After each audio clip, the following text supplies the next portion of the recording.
Good morning, good afternoon, good evening, wherever you're listening to this episode 241 of the Tree Talk podcast in association with Knowles Menswear.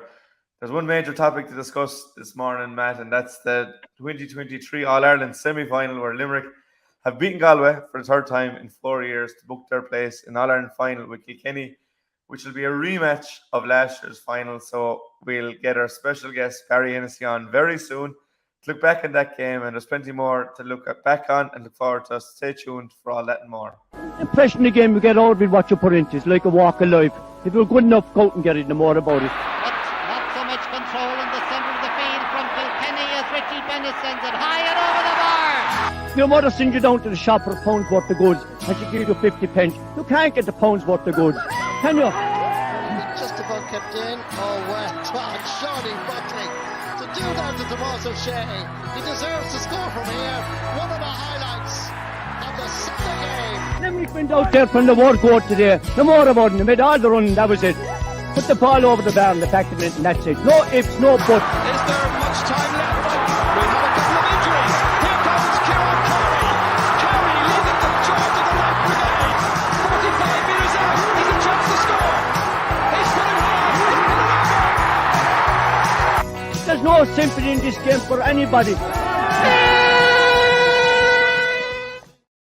Now, internet issues for Matt O'Callaghan in Ballanders dropped all of a sudden with him in the background, but I am delighted to be joined by former Limerick hurler Barry Hennessy to look back on an epic weekend of All-Ireland semi-finals.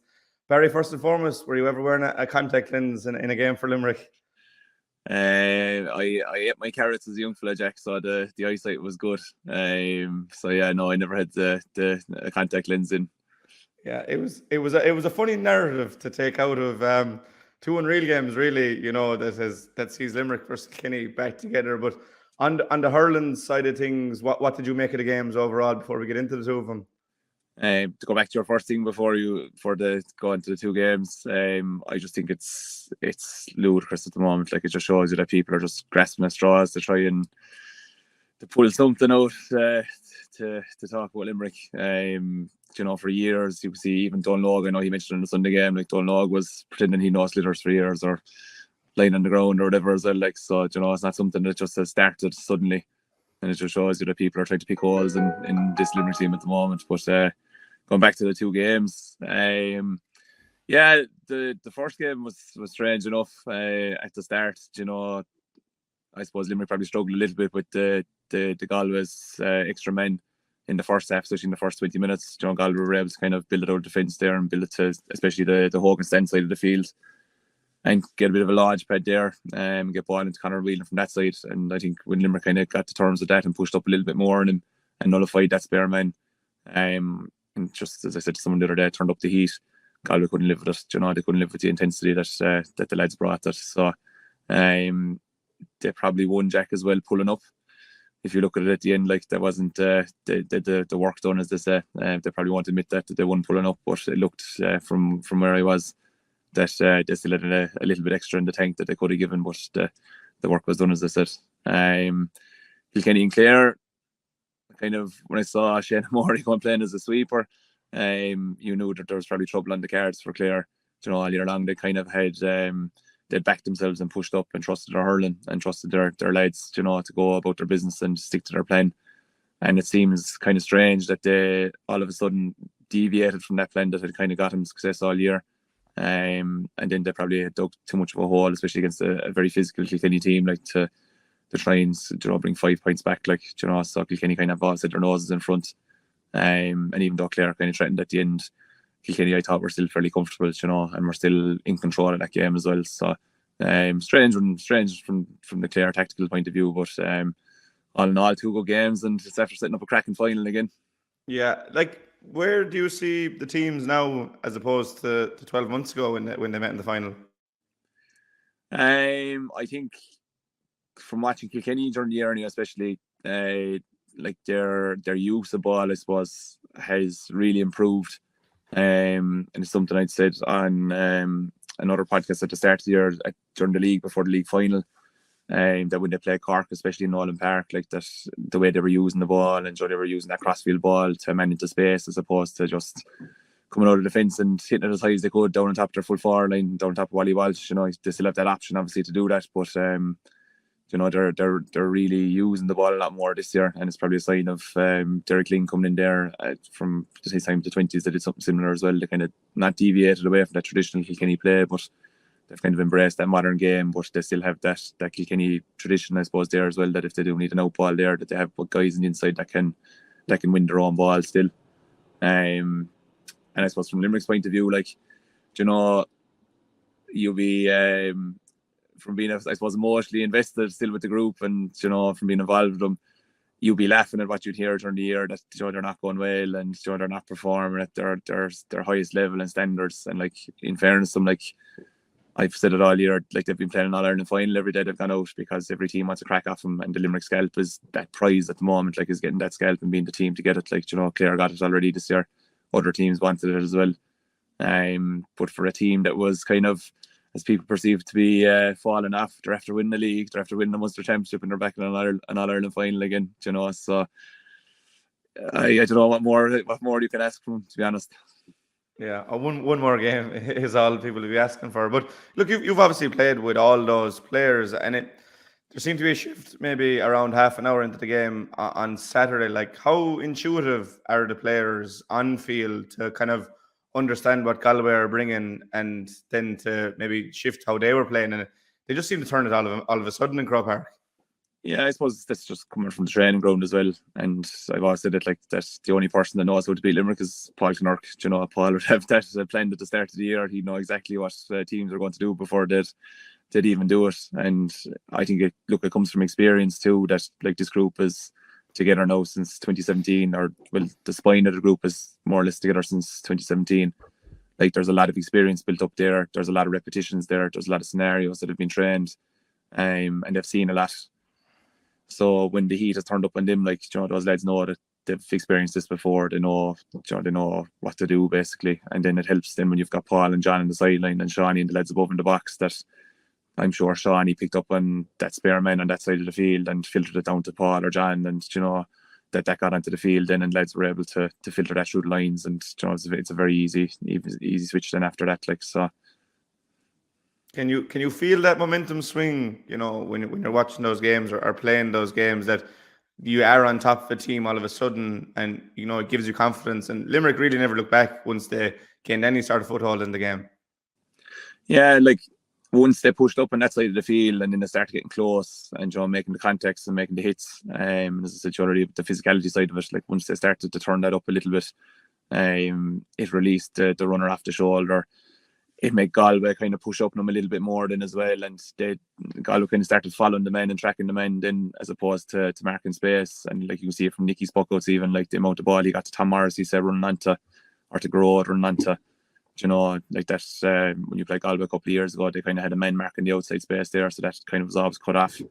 So Galway kind of looked a little bit flustered from that side of it, and just decided that they were going man marking then from there, and it just left space everywhere else for other lads. So kind of suited the Limerick game plan in from there. On Nicky there, Barry, obviously the puck out options, Tom has been firing all year, in fairness to him, but when he looks up the field now, Grode seems to be getting into his groove.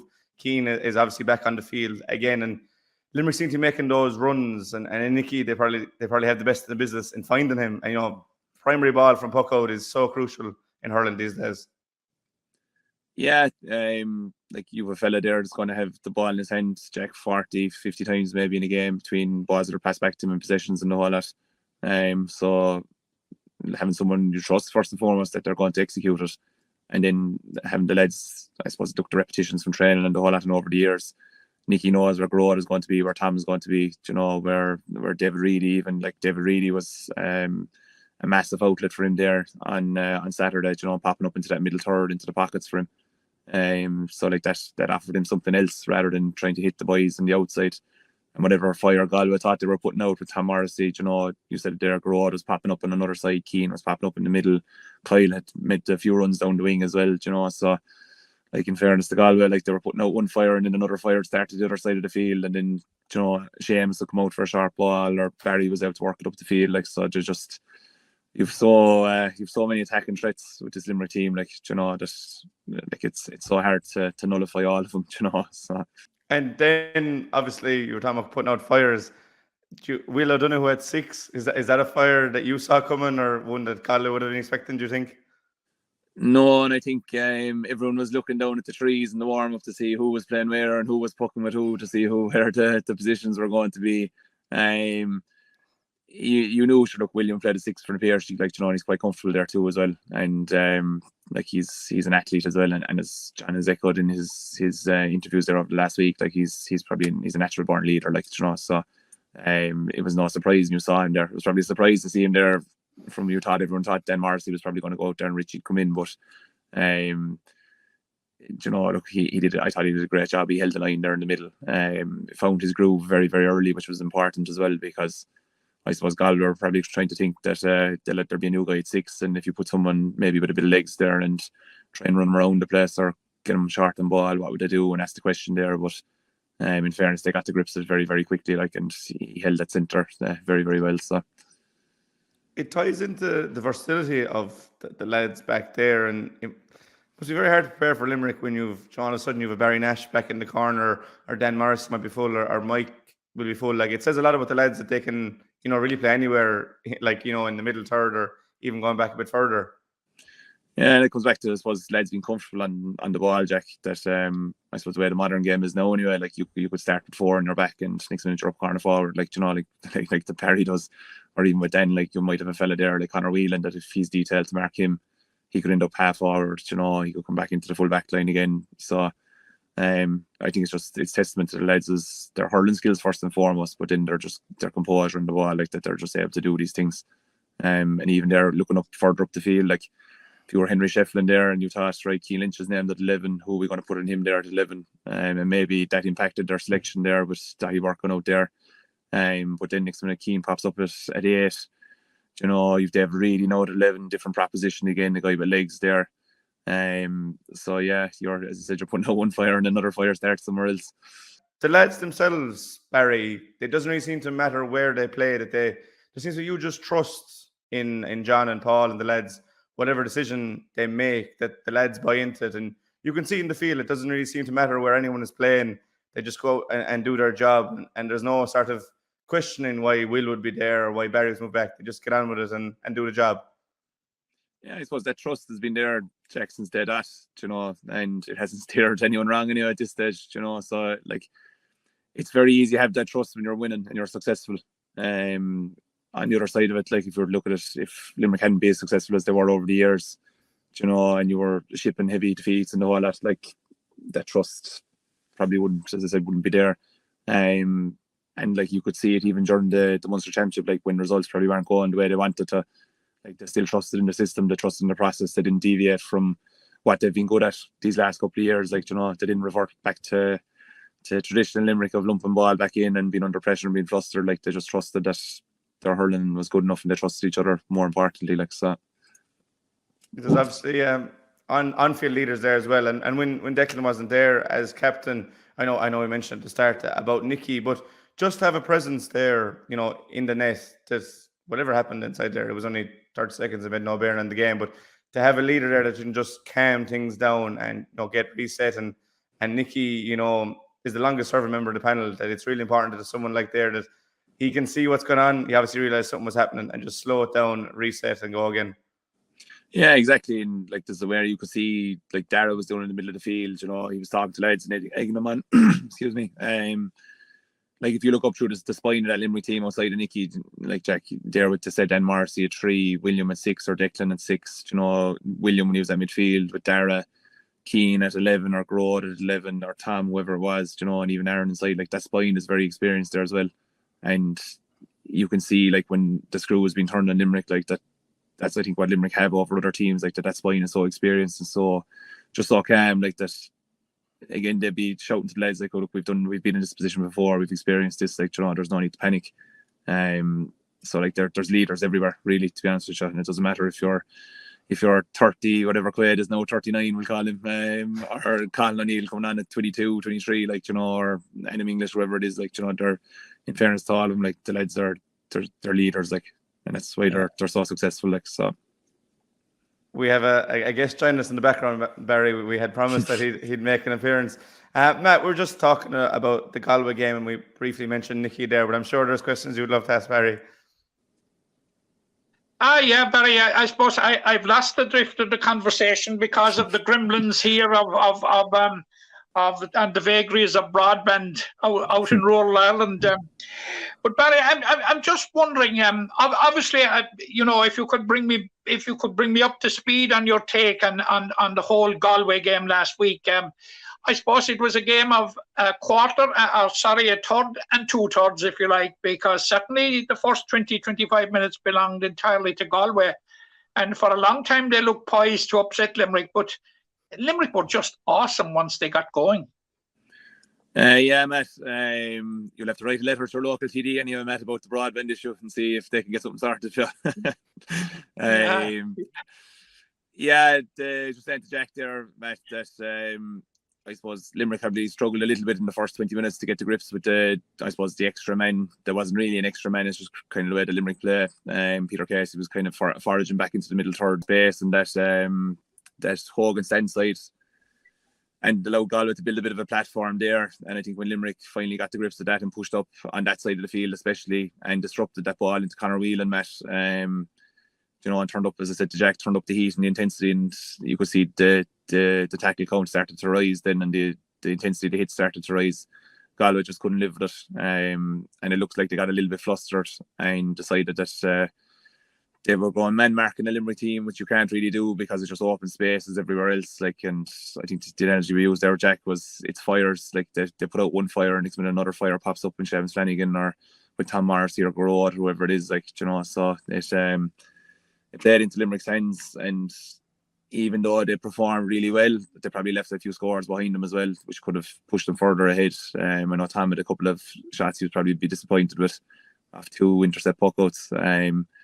But being honest, Matt, I thought they wouldn't pull it up in the end, which is a good sign as well. That there was still more in the tank there. Barry, how much of the first 25 minutes was a settling down period for what was a restructured backline? Yeah, I think, look, the damage probably came from further out the field, Matt, as they go back to that spare man, and there was always going to be that, I suppose, when you look at the narrative around the two teams as well, and this match again, and it was the second year in a row that it was Limerick and Galway, and everyone talking about how Galway were the team that could only physically match Limerick, which I think has been put to bed now, being honest with you, because Limerick absolutely, I thought, blew them off the park. I suppose, look, they were looking to get the terms with Conor Whelan, and Brendan Cannon was moving around, Evan Nyland was moving around, and Conor was popping up behind Dan Morrissey and Barry at times, and between the two of them they kind of lost him a couple of times. But then when they kind of put pressure on that ball that was coming in, and the ball striker and the quality of ball had kind of started to deteriorate from a Galway side of it, Matt, I thought the lads in the back got on top of it. It allowed William to sit a little bit more and enforce our kind of game, and just gave us a better platform than working the ball out of the back. Talk us through, if you will, and you have vast experience of it, of what this fortnight is going to be like, the lead into the All-Ireland final.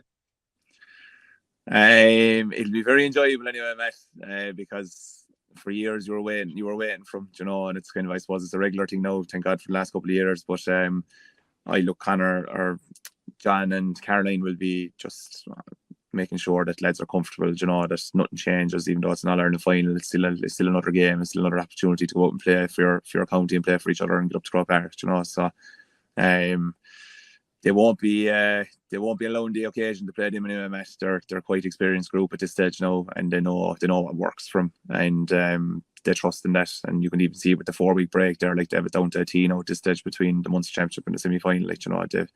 They've all these things rehearsed, and they trust the process that's there to get them over the line again. Is it a fair question? Go on, Matt. Sorry, just one last one from me, Jack. Is it a fair question, Barry? Do you really miss it? I would, Matt. You'd miss it. You would miss it this time of the year anyway. When the evenings are brighter and lads are training inside the Gaelic grounds there, and you might drive fast there some evenings, and geez, I should be inside here. But don't worry, Matt. My time is my time is actually, I'm busier now than I was when I was hurling with Limerick, between coaching below and Kerry now and playing with Kilmallock and the Smallies at home and all that. I'm nearly a ship in the night now at home at the moment. So I'll jump back in there again. Just on that previous one, Barry, I suppose, what were you like before, a big game like that? Are you calm, or are you just waiting to get it over and done with, kind of? until Caroline was involved anyway, I was probably the worst person in the world to be around. Definitely was the worst person to be around. And then I suppose, look, as you get older and you get a lot more experience, like you just enjoy it a lot more, like, because especially with the first couple in 18 and even the semi-final in 19 into 20, then with COVID years and the whole lot, like, they don't come around too often. Even though they have been around for the last 4 or 5 years in Limerick, like, opportunities like this they're hard earned, to be fair. And when you do get an opportunity, like, you have to be in the moment and embrace the now, rather than, allowing yourself look backwards or looking too far forward into the future, like, and talking yourself out of it nearly, by winding yourself up into a bag of nerves about scenarios and what ifs and what coulds that might never possibly happen. So definitely learned to enjoy it a lot more anyway, Jack. And before we go, obviously, Barry, it was, 2 more masterclasses by the goalies, Nicky and Owen. There's nothing really to separate the two of them. They're just out on their own as the best in the country. Yeah, to be fair to them, probably two different goalkeepers as well, Jack. 2 completely different goalkeepers, to be honest. I suppose Owen would probably be perceived to be more of a flashier goalkeeper, we'll say, in terms of his shot stopping. All the saves he seemed to make seemed to be nearly Premier League stuff. Whereas I think Nicky is such, look, my bias is obviously with Nicky. I obviously think Owen is a fantastic keeper as well. But from watching Nicky over the years, like, his basics and the basic fundamentals he has, Jack, that sets him apart. Like, because the saves he does make, his hurling intelligence and his goalkeeping intelligence is so good that he puts himself in the right position to make what looks like an easy save, but it's actually quite a difficult save to make. But it just looks so easy to him, because it's just from how good he is. Like, so it'd be interesting to see the two of them anyway on All-Ireland final day and what Kilkenny will do, because I was fascinated to see what Galway will do in the puck out last day, would the Limerick have it or what they do. But Kilkenny will be a different story in terms of the intensity and physicality they're definitely going to bring. So yeah, 100%. Just finally, obviously, I don't think anyone in Limerick would swap Nicky Quaid for anyone, but I know Murphy's save, like, talk us through that as a goalie, in terms of seeing it very, very late and he might have gone past it a small bit. Just how good of a save was it, really? Sure, look, if you watch it it's like everything in slow-mo, it makes it look really good or it makes it look horrible. But watching it back there, like, it came through 3 or 4 different hurleys. It was a shot in the volley that could go absolutely anywhere as well. And the fact he saw it late then as well, and he probably, as you said there, he probably died and was gone a little bit past it and forced him to swing back at it. But the fact he even got a hurley to check and got it onto the crossbar as well, because when you take a swing of it like that as a goalkeeper, like, you could go absolutely anywhere. And you're always kind of taught to stay as square as you can to the ball, or because if you open your body, there's a good chance it'll ricochet back behind you. But for just his footwork first to get there, and then his agility, obviously, to pull off that kind of a save, it was top drawer. And it might have swung, I suppose, the people that do pick the All-Stars. It might have put him a slight nose ahead on Nicky. But I'm hoping that Nicky has a fantastic final and that he gets the credit he deserves again. Yeah, I think Nicky's hard player that wouldn't mind the All-Stars, but we as the public would love to see him have a lot more than he has. But look, it'll be a very, very exciting week. Again, we're certainly looking forward to. Barry, thank you very much for your time, and I hope you can enjoy the build-up into an All-Ireland final without worrying about ifs and buts and trying to keep cool. I've a Kerry semi-final on the Saturday before it now, Jack, to look forward to first. So that's what's keeping me grounded at the moment. So when that's all over and done with, I can enjoy the following day then. So yeah, you have 24 hours to get ready, and then hopefully we'll be enjoying it for the Sunday and the week ahead. But Barry, thanks very much for coming on and talking to us, and we'll see you soon. Thanks, lads.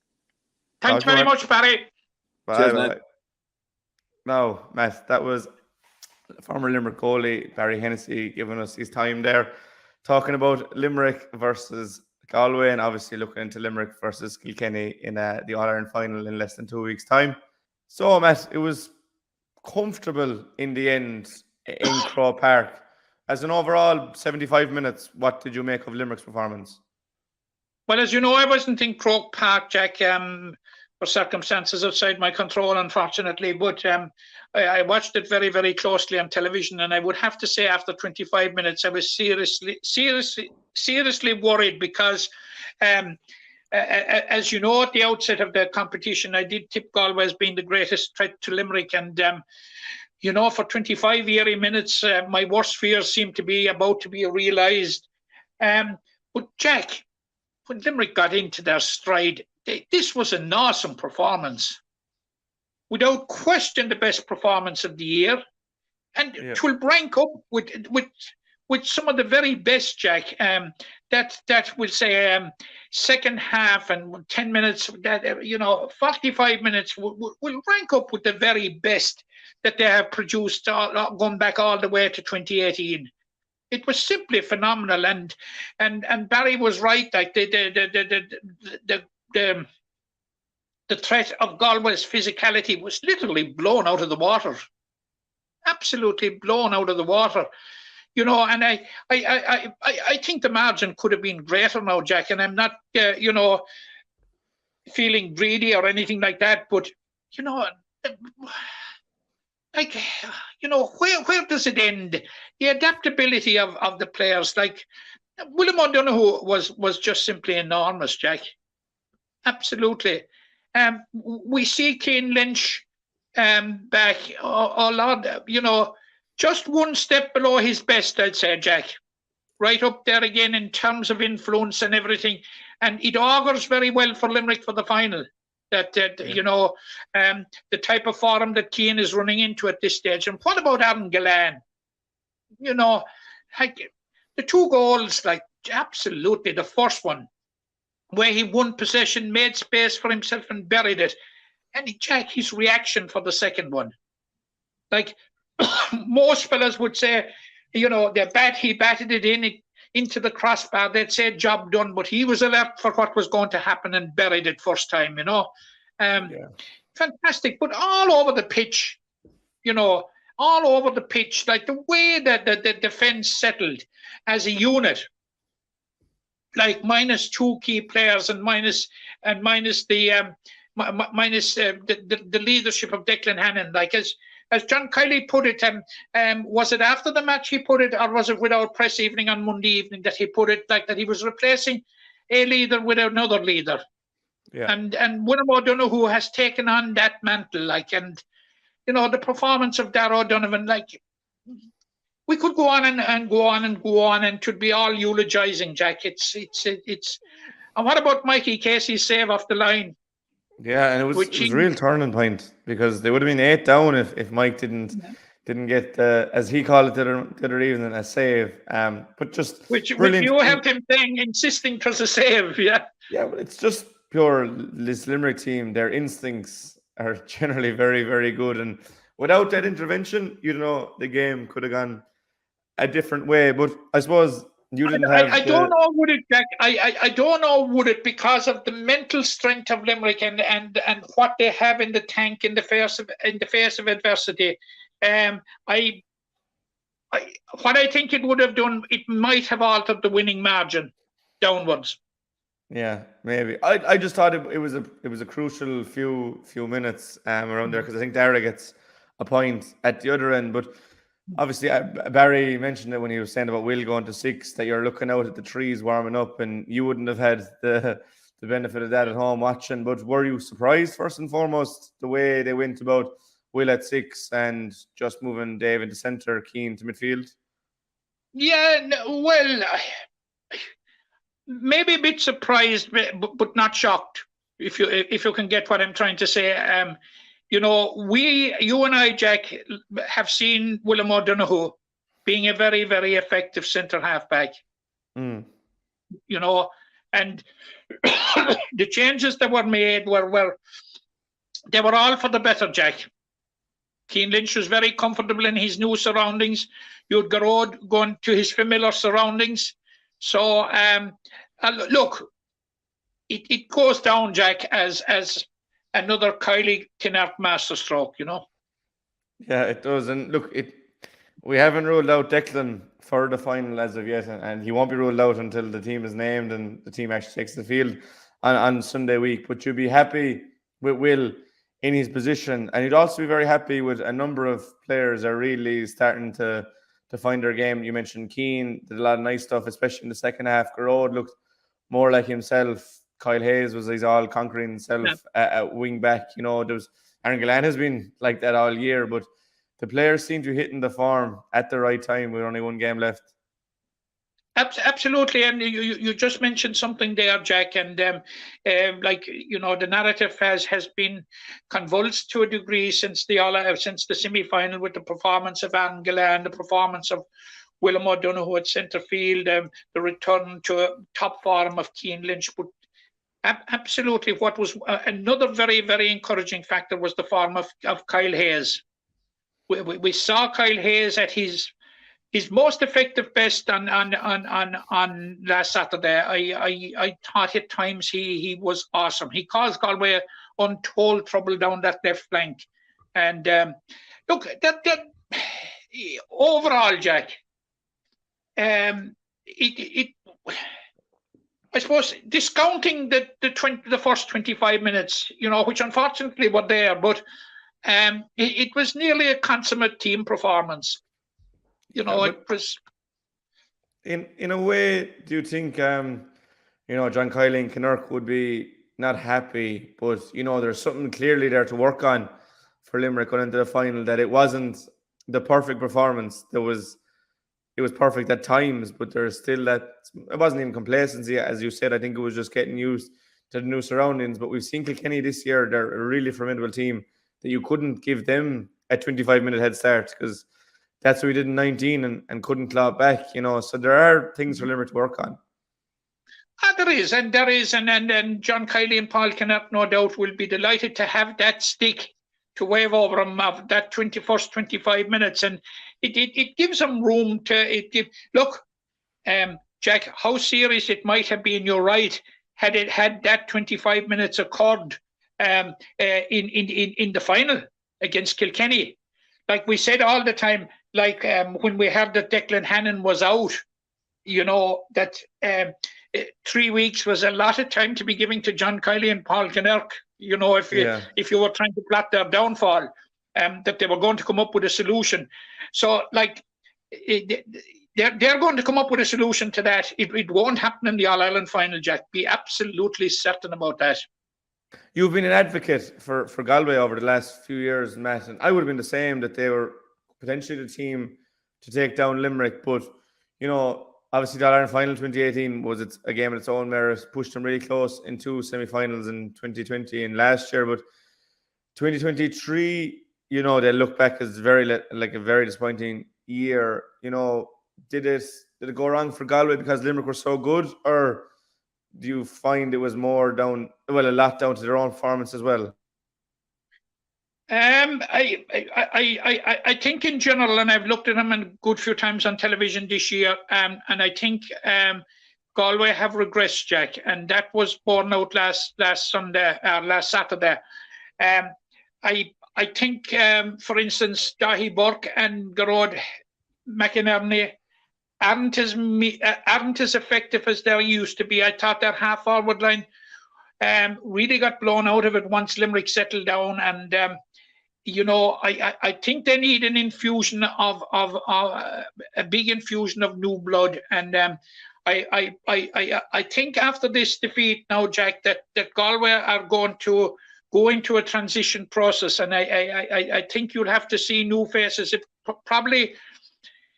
was probably, you know, too soon for, we'll say, Evan Nyland and Keenan Fahy and these people, but they have a future, the like of Kevin Cooney and those. But I think in general, as a team, that I thought Galway had regressed somewhat.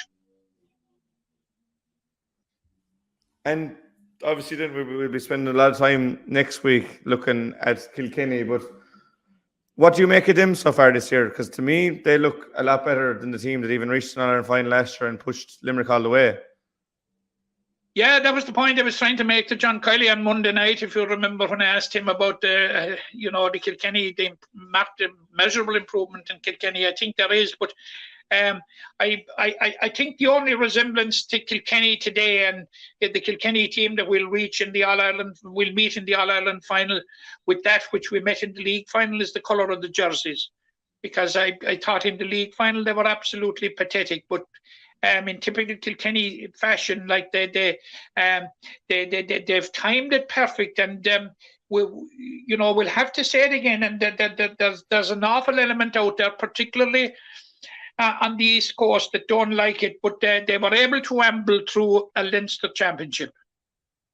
And they were pretty sure of getting through, and they probably just hit their peak at the right time, or just about to peak at the right time, in the way they dug out that victory over Galway in the Leinster final, which must be a huge morale booster for any team. And then the way they put Clare to the sword. Clare have found out something, Jack, that we have known for a very, very long time to our detriment up to 2018, and that is that Croke Park is a very unforgiving place. Like, they won there in 2013. They've lost 3 semi-finals since. Like, we lost a whole myriad of games between 73 and 2018 in Croke Park. It was our graveyard.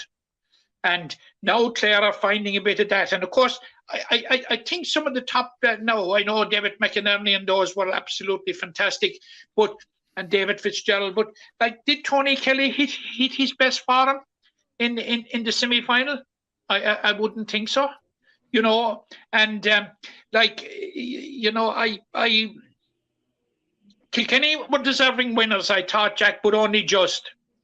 But certainly Clare they have improved since last year in terms of going on to the All-Ireland series. The big win over Dublin ran Kilkenny very close. They're getting there, but can they take the extra step? I don't know. But as I said, they have found, like we found for so long, Croke Park is a very, very difficult place. Yeah, and I went through our predictions there at the start of the year, and I had plucked for a Kilkenny Limerick final. I just thought it was going to be so crucial who won Leinster, and I thought Kilkenny would win Leinster. Now, they probably won it a bit easier than Limerick won Munster. We didn't envisage that. But one of the players we had picked out for the potential hurler of the year was Aaron Gillane. And he's a decent performance away from winning the award. He doesn't have to shoot the lights out. I mean, so often this year he's been the man just at the crucial time. He ran riot in the Munster final, and his early goal proved crucial in keeping Limerick afloat on Saturday, and his second goal killed the game off. But a man just operating on a different stratosphere.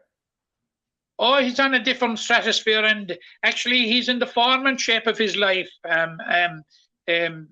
Jack, absolutely fantastic player, and I agree totally with you that he's only even by his high standards, a less than top performance away from being named hurler of the year, because who's to deprive him of it? He's been on a different level this year. There's no question about it, and I think it's generally acknowledged at this stage. Yeah, I think Owen Cody is the only man that could you could usurp him at this stage, and I suppose that'll probably come down to who wins the final. But I think if Limerick, if it's Declan Hannon or Cian Lynch, or could be one of them in a tracksuit this year, roles reversed. But I think if it's the Limerick man lifting the Liam McCarthy, I think Aaron is the hurler of the year. I don't think there's any doubt in that. But so many top class performers all over the field, and likewise for Kilkenny, that the matchups, it's probably more exciting than it was last year. That there's a sense that Limerick have come back to the Pacas mob. But I don't know, the Saturday performance abolished that. But I think this is a better Kilkenny team than we saw 12 months ago. and we saw how close that game was, that it's really promising to be. It could be an all-time classic in All-Ireland final. It could. Oh, it has the ingredients of it, Jack. It has the ingredients of it. But the sense that Limerick have come back into the pack, I think, to a certain degree, was blown out of the water and in 40 minutes in Croke Park last Saturday evening. So, were Limerick to produce that sort of a performance against Kilkenny, I can only see one winner. But obviously, we'll be discussing it at length next week when, as you know, Jack, we'll have a very special guest on from Kilkenny. So we're really looking forward to teasing it out with him, and so that it's going to be. It has. You're right. It has the ingredients of a classic All-Ireland final. Yeah, hopefully it lives up to the billing, or at least that it's a Limerick win. And before we go from the weekend's actions, Matt, Nicky Quaid and Owen Murphy, a toss of a coin. I know we're really biased towards Nicky, and we put this to Barry Hennessy, but two goalies just out on their own. Jack, the top two goalkeepers in the country. And, you've seen a lot more than me, Matt. Where will they, when they finish up in terms of all time, they have to be right near the top of the list, both of them. Well, Nicky Quaid has the medals to show for it, in terms of All-Ireland medals and the level of performances. You know where I stand on that one, Jack, and I feel you're trying to get me going now, but no. That innocent shake of the head doesn't wash, Jack. But my position doesn't need to be reiterated on that one. And on Murphy then?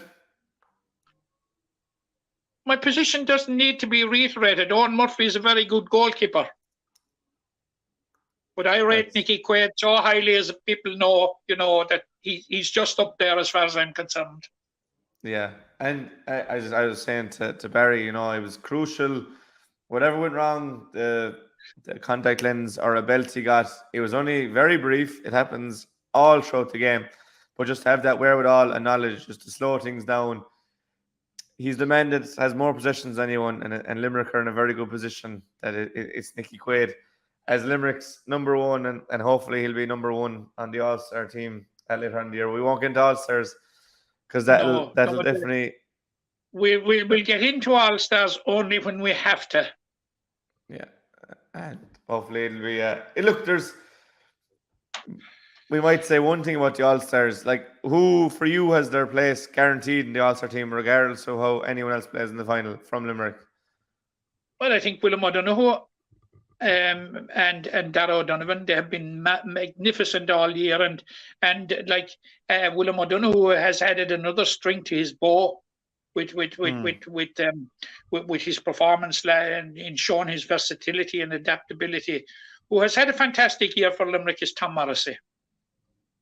Yeah, Tom has been brilliant. I tweeted 4 lads I thought that have been just super all year. 2 Morrisseys, Dan and Tom, I think are guaranteed. Darragh Donovan and Aaron Gallan. And then there's a good few more, the likes of Kyle, Dear Burns, Will, that are only another decent performance away from an All-Star. But look, we won't dwell on them too much because I know it can be a controversy when those teams are named, because we'd have you have an obsession with All-Stars this morning, Jack, but I'm not going to rise to debate.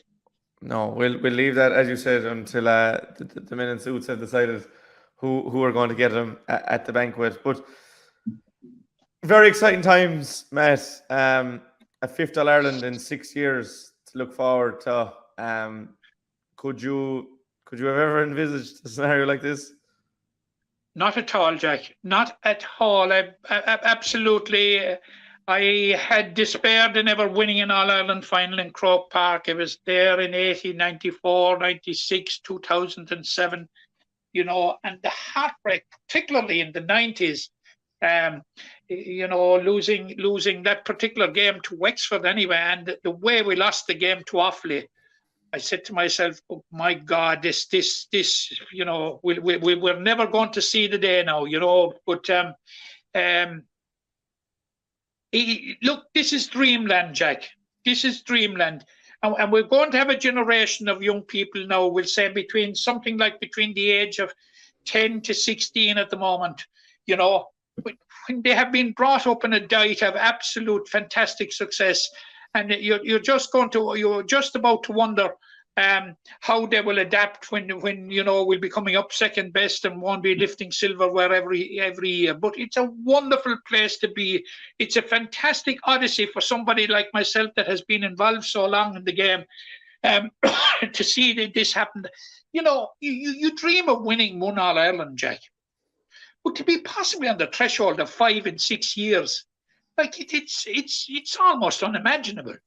You know, there is no way. No matter how you scratch your head, you could have contemplated this. It's absolutely fantastic. Full credit, Jack, we must give. We're talking all the time about our players and what have you. But we have a management team, Jack, that's second to none. Yeah. You know, led by the Messiah, John Kiley, and you know, Paul Kennerk, Shawnee O'Donnell, the whole lot of them, Dunlug, Grady, Alan Cunningham, you can name them. You know, absolutely fantastic. They have done a marvelous job, an incredible job. Not to forget Dr. James Ryan, keeping the bodies together, and you know, it's a marvelous team behind a marvelous team. That's what it is, Jack. Yeah, and you must acknowledge the support as well, Matt, because again, you weren't there, but the 60,000 that were in Croke Park, you would say a good 60 to 70% of that was Limerick. And, you know, they're very expensive days coming up to Dublin, and we've had an awful lot of them in recent years. But it's one thing that has probably never really wavered, Matt. There's obviously huge support now and more than ever before. But even at the lowest lows, the Limerick, you know, fan base has been one to cherish, and it's grown. It's ever expanding now. Obviously, as teams get successful, it gets bigger and bigger. But fair play to the Limerick contingent. You know, turning Dublin into a sea of green every time we go up there. And you know, one more job for the year. Sunday, July 23rd at 3:30 in Croke Park. Yeah, but when we're handing out the kudos there, you know, they must also go to the loyal sponsor, the McManus family, who have, you know, and it's easy to say, look, you know, they're sponsoring a successful team, Jack, but they were on board long before Limerick started winning All Irelands, and it's not a commercial thing with them. It's just a love of the game and a love of Limerick. Yeah, you know, obviously reaping the rewards of that support over the last few years, and long may that partnership and the current Limerick setup continue to prosper as we prepare, as I said, for a 5th All Ireland in 6 years. It's kind of a pinch me moment when you say words like that, but we're not getting sick and tired of winning anytime soon, as Declan would say. But look, we look ahead to the game next week in more detail. We'll have a couple of guests, and you know, it'll be really in the All Ireland final atmosphere. But it's worth saying, Jack, that we have a very, very well-known Kilkenny guest, which we'll be very pleased to unveil next week. Yeah, we locked it down the other day. But at the weekend, who knows a thing or two about winning All Irelands as well as what else he has achieved in the association. Yeah, but I'd say in Kilkenny you wouldn't be a stone's throw away from someone that's won Ireland, in fairness to him. But at the weekend, Matt, obviously the hurling was Saturday. On Sunday, ladies footballers fell to defeat against Down in Newcastle West.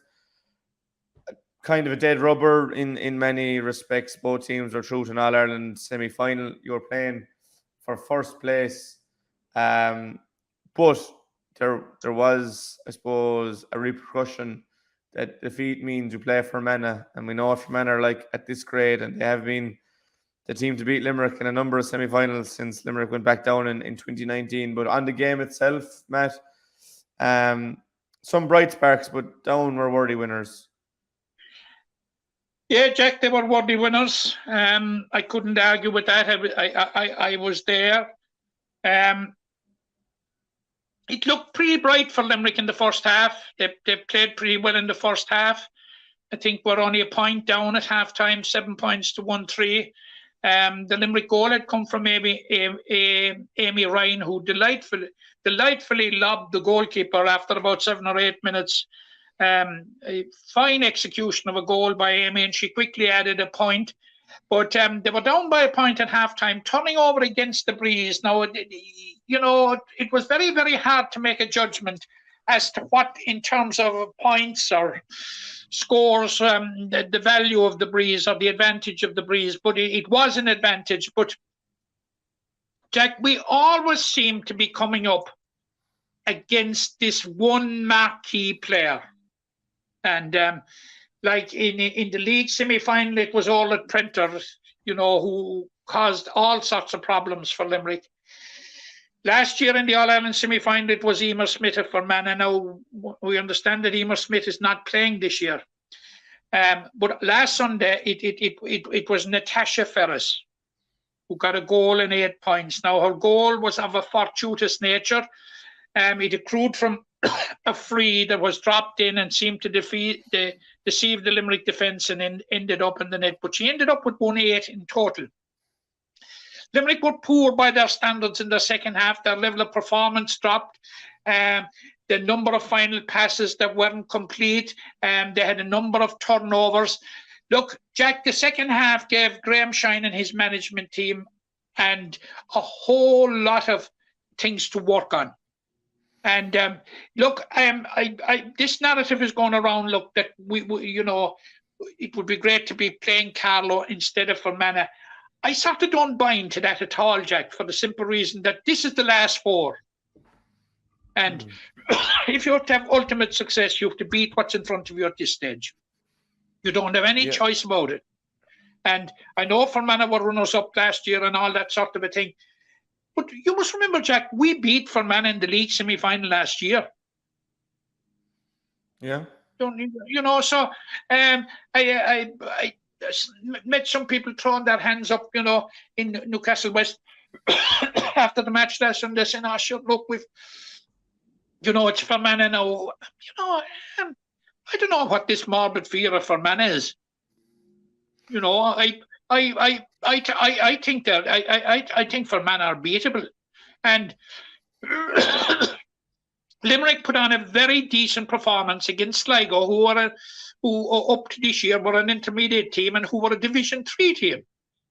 So if you want to benchmark Limerick, that is it, and the performance was much better than the performance last Sunday, and it wasn't that Down were that much better than Sligo that we lost the football match. It was that we didn't reach the same level of performance. That was the reason why we lost, and that was disappointing. But as I said, it has given Graham Shine and his management team plenty ammunition for the 2 weeks in the lead into the All-Ireland semi-final. Now, as we sit here at the moment, I don't know if it has been changed yet. I was going to get into this. The semi-final is penciled in to clash with the All-Ireland final. Yeah, I was going to ask you about that. So I don't know now. Graham Shine was telling us after, like, that they were going to make moves immediately to get it changed. Now, and that's going to be at a venue up the country, because Limerick over the last couple of games now have been on a diet of home matches against Sligo and against Down. But as far as qualifying for the All-Ireland semi-final, Jack, I look at this positively. They got the job done because they were certainly in the tougher of the two groups. No question about that. And I'm absolutely convinced. I'm convinced Fermanagh, with Emer Smith, are beatable. We showed that last year. And without her, it's a 50-50 game. And I honestly think that there are so many obvious things that Limerick failed to do, particularly in the second half last Sunday, that if they get it right against Fermanagh, we could be looking at a return to Croke Park. Yeah, hopefully. And, Emer Smith, obviously, is one of the best players in the country in any grade. But It was a game that Limerick didn't need to win. Now they'll know next game is a knockout game. Maybe not a wake-up call, but just a small sign again that we do need to be at our best every day, and they'll definitely need to be at their best against Fermanagh. I can't imagine that game is going to go ahead on the 23rd. I know a lot of the players would have conflicting interests, and people in general, I'm sure everyone wants to go to an Ireland final, and as many want to go to the All-Ireland semi-final. So let's just hope for everyone's sake that game is switched probably to the Saturday. I think Sunday is definitely not a runner, but the Saturday is definitely more doable. But work to be done, but definitely. You're so polite, Jack. Let's hope for a bit of common sense. Yeah, common sense, I suppose, is probably the right word there. You mentioned, one player having a huge impact for a certain team, and for the junior Camogie side, Matt, that was Sean Fallon at the weekend. 4 in a row down the stretch to get a 3-point win for Roscommon and eliminate a youthful but exciting Limerick junior side at the quarter-final stage. It looked well. Valerie Sheehan pointed with about 10 to play, but Limerick went ahead. But Sean Fallon took over from there and to bring the inter-county Camogie season to an end for Limerick. And disappointing result, Matt. How Roscommon just pulled out of the fire late on. Yeah, and you're talking there about Shauna Fallon. The final score was 13 points to 1-7. She scored 12 of Roscommon's 13 points. And that was the point I was making at the outset in terms of Natasha Ferris and Orla Printer. she's on the list as well, Shauna Fallon, but it was very, very disappointing. If you're hit with something like that, Limerick had taken the lead heading up to the hour mark when Valerie Shannon hit over 2 points. They had been 5 points down at one stage in the second half. And they clawed it back. Valerie Shanahan buried in 21-metre free in the net. She added 2 points from frees. Limerick had nosed ahead, you would imagine, just at the right time on the home straight. And lo and behold, Miss Fallon intervenes and she hits an equaliser first and then hits 3 points in injury time. And it ended Limerick's championship hopes. But Jack, you right, why am I going to say this? But it's congratulations to David Didi and doing a fantastic job. Limerick Junior Camogie was a bit all over the shop last year, but he has put a structure in it, Jack. He has brought in young players. He walked away during the league knowing that he was going to get the boost of some of the minor players for the championship. I think he has done a marvellous job to get to an All-Ireland quarter-final. And, people will say, is he talking through his hat? That getting to a quarter-final is success. But success is relative, and relative to last year, it's a major step forward, and David must take full credit for it, and his management team, Teresa Noonan and the rest of the backroom team. So, yeah, I'm very disappointed. I'm very disappointed for him, and I'm very disappointed for the girls. And but look, I'm full of admiration and credit, Jack, for what they've done. I suppose in many ways, it was like a flash of lightning, a freak occurrence. You hit 4 points, unanswered points on all practically in injury time to win the Camogie match, and that's exactly what happened. But it augurs well because there were a lot of players that were involved with the Limerick minor A team that reached the All-Ireland Shield final, the minor A Shield final now, which means that we are a top 12 team, and going by that, we're a top 8 team in the country. And David used those players very, very wisely in strengthening his junior squad. So, look, the foundation stones have been laid, Jack, and a base has been laid for the future. So we hope that it's something to build on. And I suppose overall, Jack, you might say not a great year for Limerick Camogie. only saving senior status on the last day of the year, but the emphatic way in which they did it is is very, very promising, and it contrasts with reaching the All-Ireland quarter-final last year. But, I think we have a lot of young players coming through, Jack, and they'll be coming through to the senior and the junior team in the future, and we're certainly looking forward to it. Yeah, the green shoots, as we'd say, we're seeing in glimpses this year, and I think it's onwards and upwards for Limerick Camogie. But unfortunately, as we said, that's the season come to an end.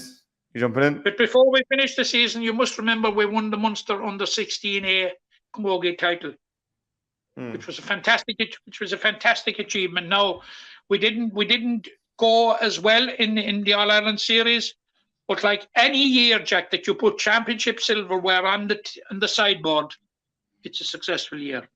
Yeah, any bit of silverware is successful. So look, we'll await the return of the club championship campaigns kicking off soon. And so that's the thing about this split season for the men and women. It's going to be very hectic straight from inter-county to club. But we'll enjoy that aspect of it. And talking of that, we had the second round of the football championships, Matt, over the weekend just gone. In Group 1, Newcastle West just pipped their neighbours St. Kieran's to make it 2 from 2. Killian Palace Kenry also joined them 2 from 2 with a 3-point win over 𝘬𝘬. And Father Casey's got off the mark with a 16 points to 2-3 win over Clahan. That was Group 1, Matt. We'll stay with that group for a minute. Obviously, all the games were on Friday, so we were both in Ballygran on Friday, so we can talk about that game in depth if you want. I have no problem talking about Ballysteen's win over Galway. I didn't anticipate that you would have a problem talking about it, Jack.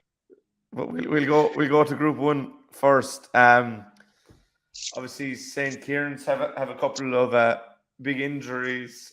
John Hayes and Darragh Tracy were down, but it was probably their start more than anything. From what you can read from the game, they went down 7 points to no score and only lost by 2.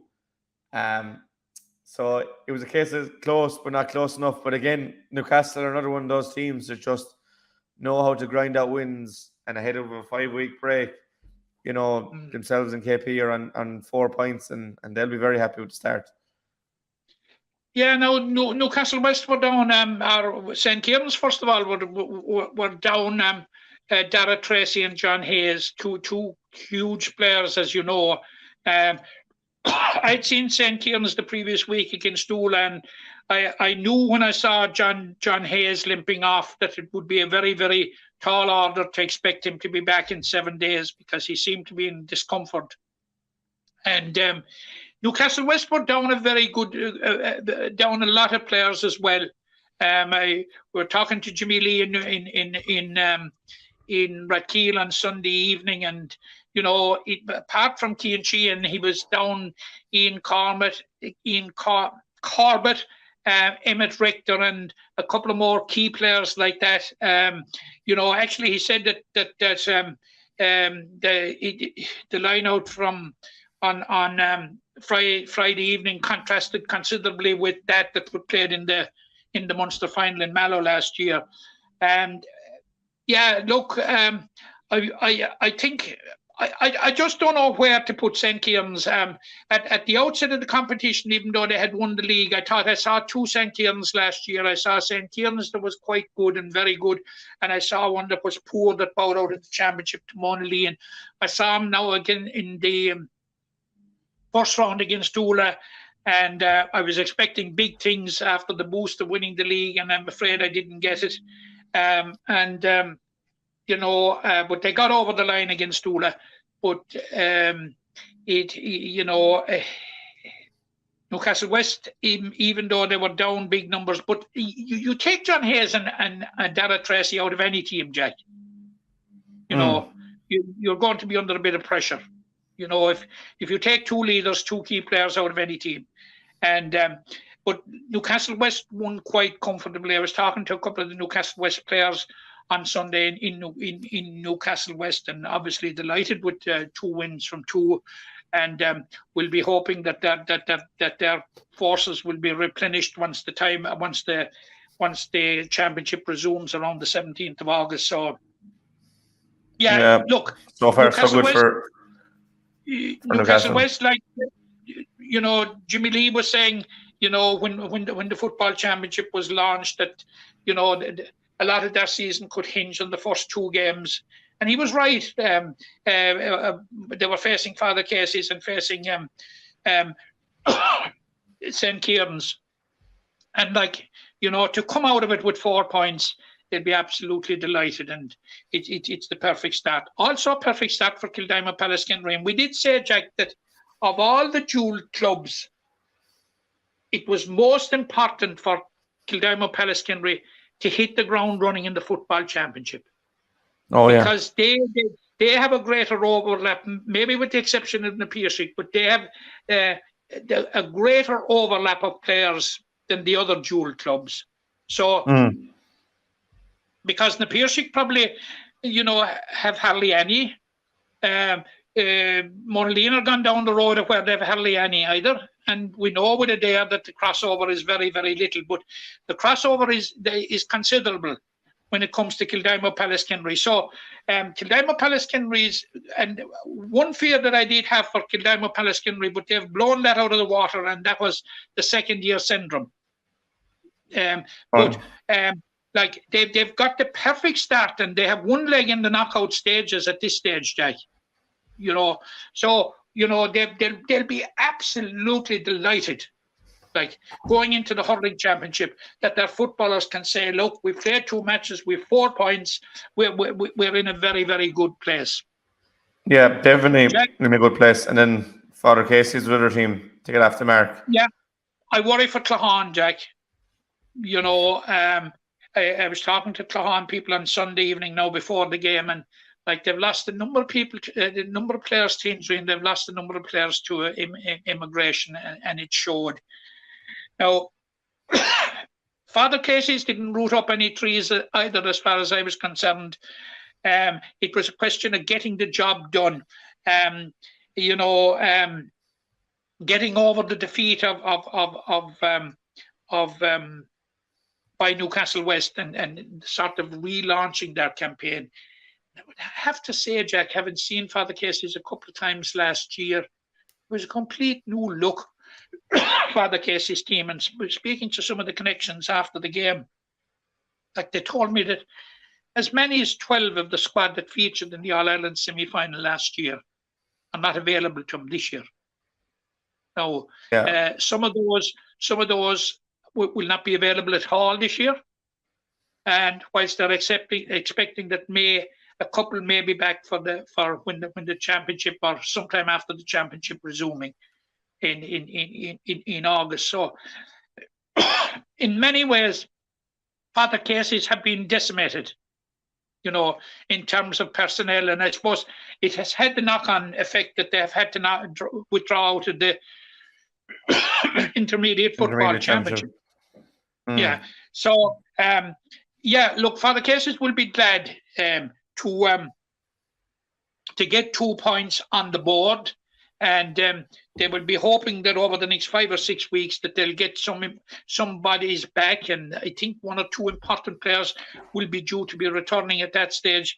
And if that amount of serious challenge, Jack, they will need it, because looking at the group there now, we have you know, Kildimo Palaskindry, Newcastle West.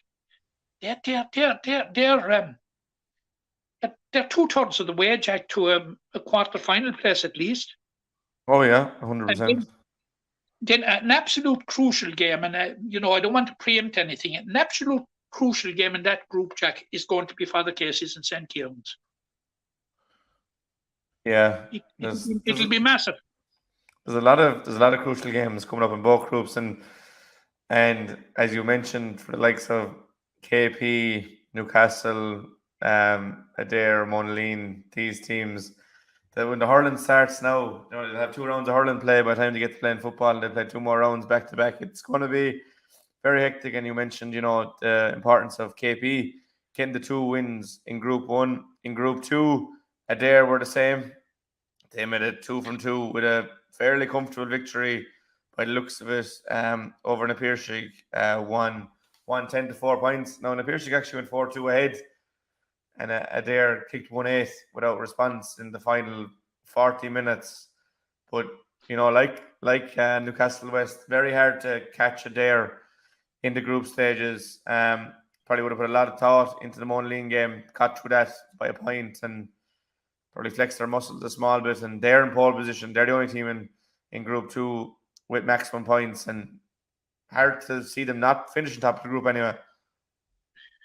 Yeah, it's difficult, Jack. You know, Adair, you know, appear to, of course, with the Burks back on board, you know, who were missing for part of last year, that's a major boost, and they were very much to the fore in this win. I think did they get 1-5 between them, all from play? I think.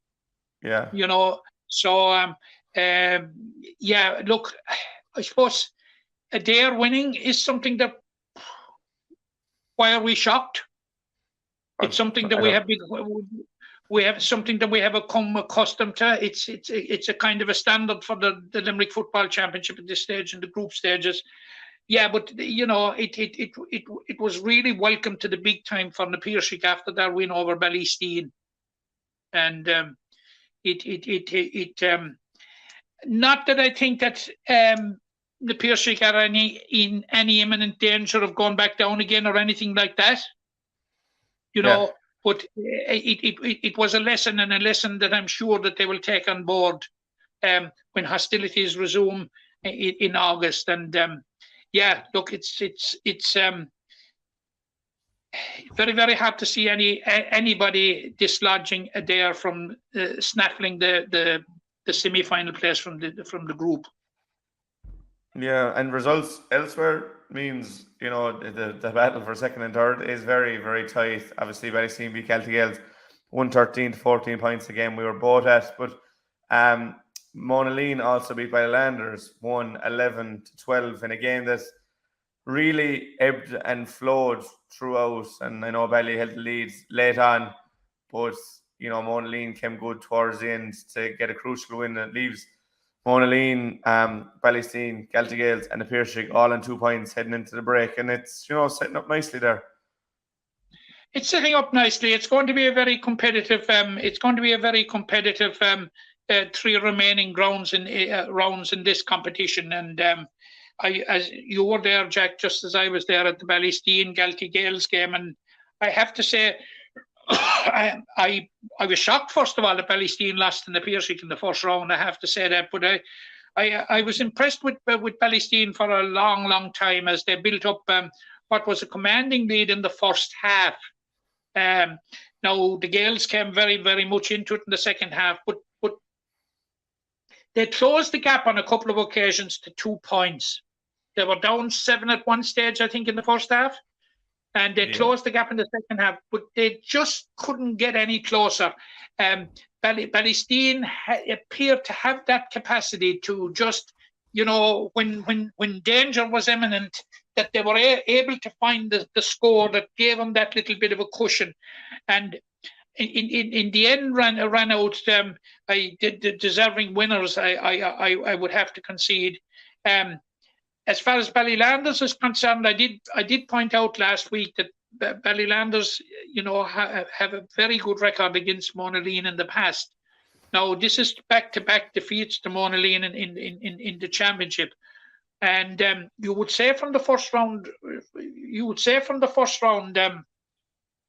results that it was going to be Monaleen all day, but certainly didn't transpire that way, Jack.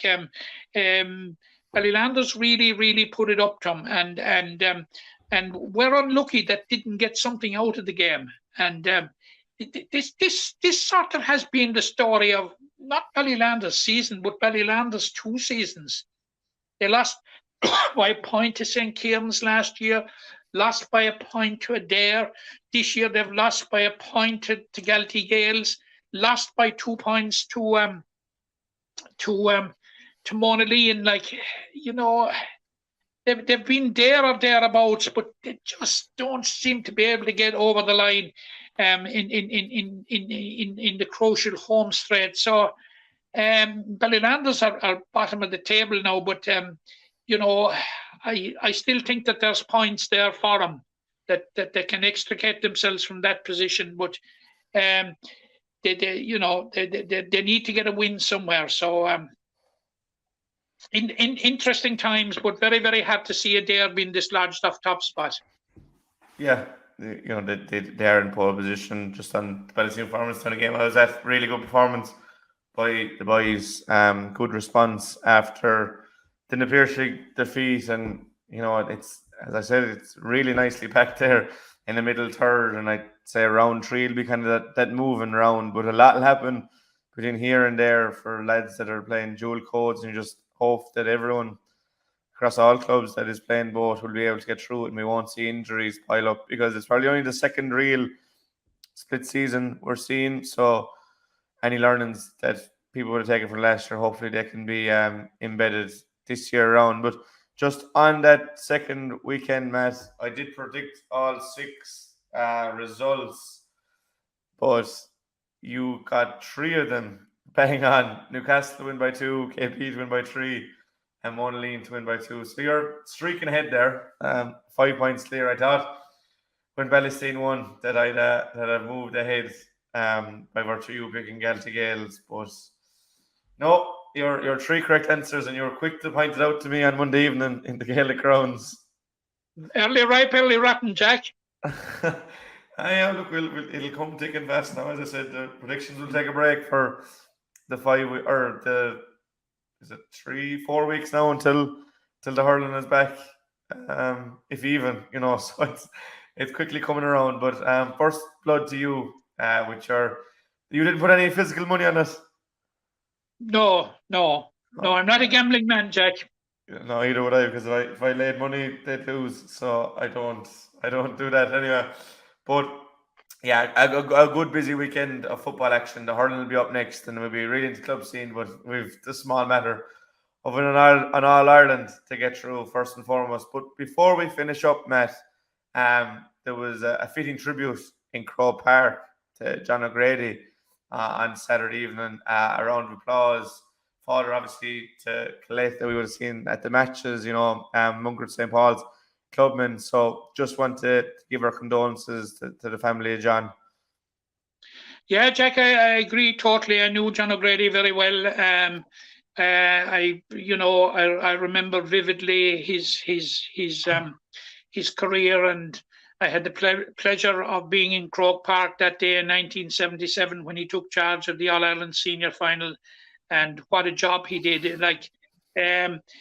was 19 years after he refereed his first game. John O'Grady, Jack, was the complete Gael. He was the complete GAA man. Like he started off. He played. I think he started off playing underage football with commercials and underage hurling with Young Irelands. There was no underage structure in Mungret like there is today, and how gratifying it must be for him to see the club on which he contributed so much as its club secretary and as the city board secretary to be fielding 2 teams in most grades at underage. Now it will give you a sense of the evolution of Mungret. But John O'Grady was an outstanding referee, Jack.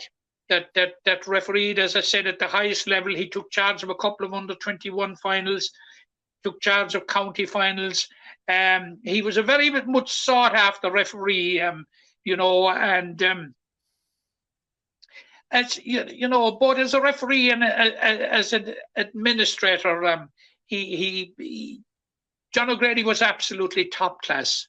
And our deepest sympathy to his wife Gemma, who is involved with Mungret ladies football, and of course to his daughter Colette, who we all know for the vast contribution that she's carrying on her father's tradition, and that she has made to Limerick GA for many years, the very efficient PRO of the Limerick Football Committee, and now she's involved in other aspects of the game, and her brother Henry, and to all the extended O'Grady family, like Limerick GA and the GA family, Jack, with the passing of John O'Grady, have lost a titan. May he rest in peace. Well said there, Matt. Condolences to the family. I think that's all for us this morning, Matt. A busy episode there.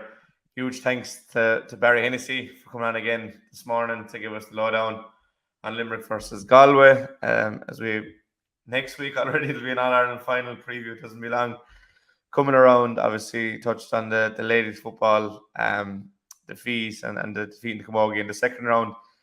In the football, it's a quite enough weekend coming up, and then it's all go from there, and then there won't be another quiet weekend for the remainder of the summer, but that's exactly how we like it. Big thank you to Knowles Menswear for coming on and sponsoring the podcast, to the Wi-Fi out in Ballylanders for pulling through after a while. The gremlin stopped you at the start of Barry's interview, but we came right, and it hasn't dropped since. Thank God. There was the odd gremlin in Ballysteen too today, like. Yeah, well, I'm actually recording in Dingle. I'm down here for the week, so it's the Wi-Fi down here. A lovely view to the right of me, so I'll put this together, edit it, download it, do all that bits with it, and I'll be down at the beach for Blame my lunch. the Kerrymen again. Yeah, well, they're busy themselves in All-Ireland semi-final. Who will win the semi-finals of the football, Matt? Oh yeah, who'll win? Kerry will win, and dare I say, And who? Dublin or Monaghan? dare I say, Will it be Dublin or Monaghan with him in the final? dare I say, Oh, I think Kerry and Dublin is the one that the high-end people want. But they were shocked 2 years ago with Tyrone and Mayo, so I wouldn't rule it out. But it does look to be like it's going to be a Kerry Dublin final. But we know for certain next week will be a Kilkenny Limerick All-Ireland Senior Hurling final, and we certainly can't wait. A huge thank you to everyone for liking and subscribing to the podcast on YouTube. Makes a big difference. The algorithm, the same on Facebook. Make sure to check us out if you want to listen to just the audio. You don't want to look at us, which I don't blame you. You can get it on Spotify or Apple Podcasts. Make sure to give us a rating, a high one if you can at all. And the same on Twitter. It just really helps expand the community. And as always, thank you to you, Matt, for coming on with your indelible contribution. And we'll be back again next week with some special guests. Looking forward to an All-Ireland final. So thank you, and over and out for episode 241. Impression of the game you get out of it, what you put into it. It's like a walk of life. If you're good enough, go out and get it, no more about it. Not so much control in the centre of the field from Kilkenny as 𝘕𝘰𝘦𝘭𝘴 sends it high and over the bar. Your mother sends you down to the shop for a pound's worth of goods, and she gives you 50 pence. You can't get the pound's worth of goods, can you? Just about kept in. Oh, well done, Johnny Buckley. To do that to 𝘕𝘰𝘦𝘭𝘴 𝘔𝘦𝘯𝘴 here. He deserves to score from here. One of the highlights of the Sunday game. Limerick went out there from the word go today. No more about it. They made all the running, that was it. Put the ball over the bar and the back of it, and that's it. No ifs, no buts. Is there much time left? We have a couple of injuries. Here comes 𝘕𝘰𝘦𝘭𝘴 𝘔𝘦𝘯𝘴 leading the charge of the right brigade. 45 metres out. He's a chance to score. He's put it hard. He's put it over. There's no sympathy in this game for anybody.